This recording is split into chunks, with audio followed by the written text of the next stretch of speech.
এটা হচ্ছে mother cat kitten, যেসব বিড়াল হচ্ছে প্রেগনেন্ট বা হচ্ছে বাচ্চা দিছে, এটা তাদের জন্য বেশ ভালো।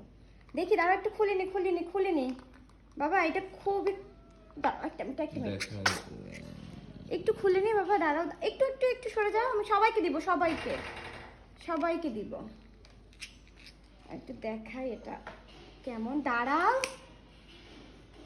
এখানটা একটু খেয়ে নাও বাবা, একটু উপর করে খেয়ে নাও। আমি নাকি তোমাদের ঠিক মতো খাওয়াই না?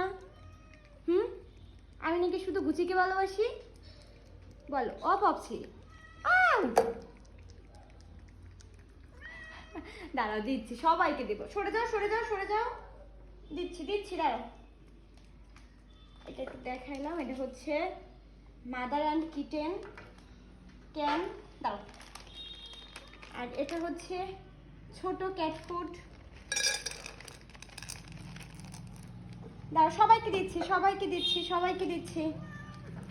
তো আপনারা যারা বলেছিলেন যে আপু ক্যানি বা ক্যাট ফুডটা কীরকম, আদৌ কি ক্যাট ফুড খায় ওরা, এর জন্য শুধু একটু দেখিয়ে দিলাম যে ক্যাট ফুডটা আসলেই ভালো, ওরা খেয়ে নেয়। দাও আমাকে দিতে দাও।